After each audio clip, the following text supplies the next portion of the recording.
cette année, pour la programmation nationale, donc l'ensemble des projets qui vont se faire dans tout notre beau et vaste Québec pour 2023-2025, on parle d'une enveloppe qui est vraiment historique de 7,43 milliards.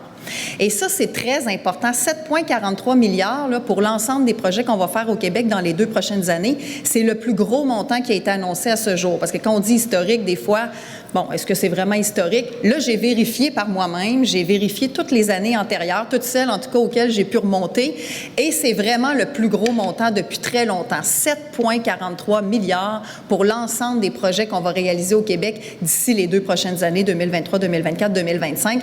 Donc, déjà, ça place le fait que dans plusieurs de nos régions, ça va permettre de faire des beaux projets, des projets qui sont porteurs, à la fois pour maintenir nos actifs. Vous savez qu'on a beaucoup d'actifs au Québec, que ce soit des routes ou des structures, des ponts, des ponceaux, etc., du ferroviaire, du maritime, de l'aéroportuaire. Donc, on a besoin de maintenir ce qu'on a déjà et aussi de le bonifier à certains endroits pour toutes sortes de besoins qui se présentent en cours d'évolution et de développement de la société de nos belles régions. Donc, avec 7,43 milliards, on va être capable d'en faire beaucoup. Et qu'est-ce que ça veut dire pour Gaspésie et de la Madeleine? Bien, ici, on parle d'une enveloppe de 302 489 000 $ qui va nous permettre de faire plusieurs projets sur lesquels mes 2 collègues vous donneront un petit peu plus de détails. Ce sont des projets qui les touchent très directement dans leurs 2 circonscriptions.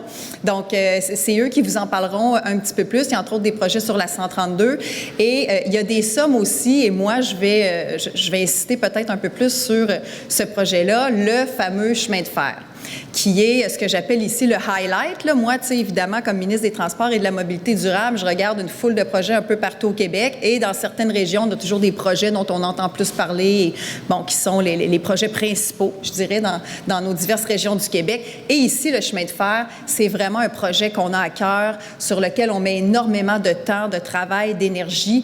Depuis que j'ai mes 2 nouveaux amis, j'en entends parler encore plus souvent, évidemment, là, bien, surtout depuis que je suis ministre des Transports, en fait, vous me direz, logiquement, mais en plus, j'ai mes 2 collègues ici. On en parle régulièrement. Vous savez que depuis 2018, c'est depuis 2018 là, qu'on a commencé à investir vraiment concrètement puis à faire avancer le projet de réhabilitation du chemin de fer.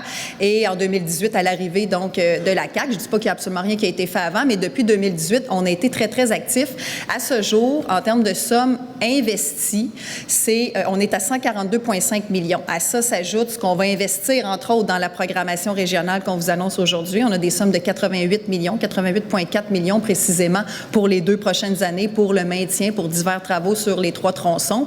Et on a tout ce qui se prépare pour la suite. Ces sommes vont nous permettre de mener quelques 65 chantiers dans la région. Voici quelques-uns des projets qui auront des retombées significatives dans le quotidien des citoyens.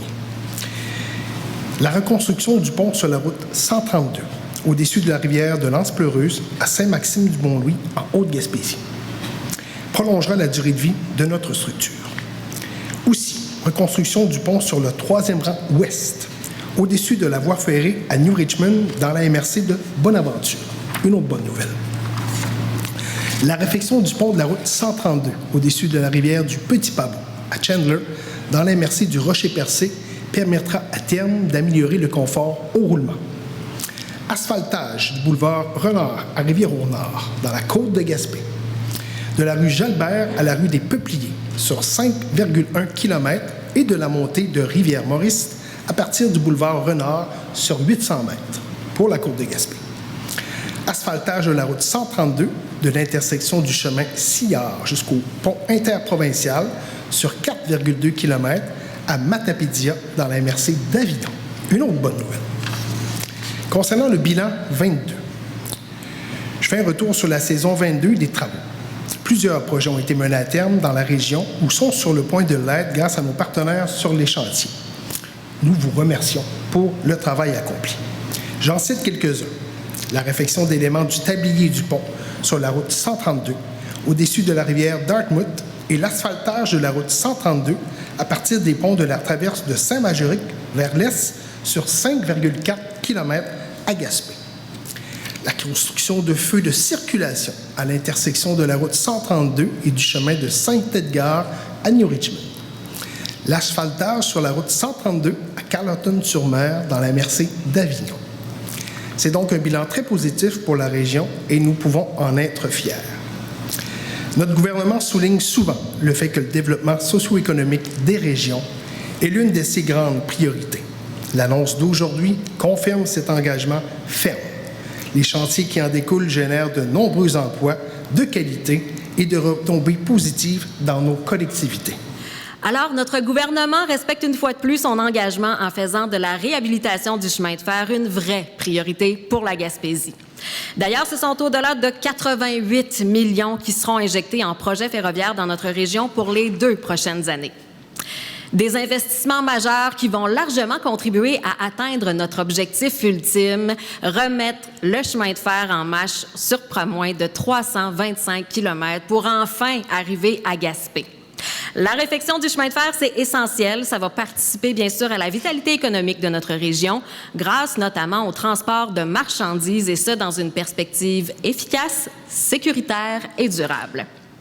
Il s'agit d'un grand projet qui contribue aussi à accélérer la transition énergétique des transports. En fait, ce que je comprends, c'est qu'une seule locomotive peut permettre de retirer jusqu'à 300 camions des routes. Alors, c'est assez impressionnant. En matière de respect environnemental, des analyses se font régulièrement pour garantir la mise en place d'une structure respectueuse du bord de mer, une particularité propre à notre territoire. Il faut aussi souligner la collaboration avec la Société de chemin de fer de la Gaspésie, qui est un véritable partenariat gagnant-gagnant. En plus, on m'a dit que des montants supplémentaires pourraient être alloués à notre chemin de fer. Il y a un dossier d'affaires qui va être présenté à mes collègues du Conseil des ministres dans les prochains mois, alors d'autres bonnes nouvelles à venir. Ensuite, on va pouvoir lancer les appels d'offres pour débuter les travaux de réhabilitation jusqu'à Gaspé. Donc, je pense que vous avez compris que je suis très confiante pour l'avenir de notre train, mais il y a aussi un autre élément qui me fait vraiment plaisir dans cette belle programmation. Ce sont bien sûr les investissements, oui, pour nos ponts, pour nos routes, mais aussi pour l'aéroport de Bonaventure. On sait à quel point c'est important de continuer à investir dans nos infrastructures aériennes et je suis vraiment contente de constater qu'il y aura des interventions financières sur différents niveaux pour Bonaventure. Pour notre gouvernement, le développement économique de nos régions, c'est essentiel et je pense qu'on en a une belle preuve aujourd'hui.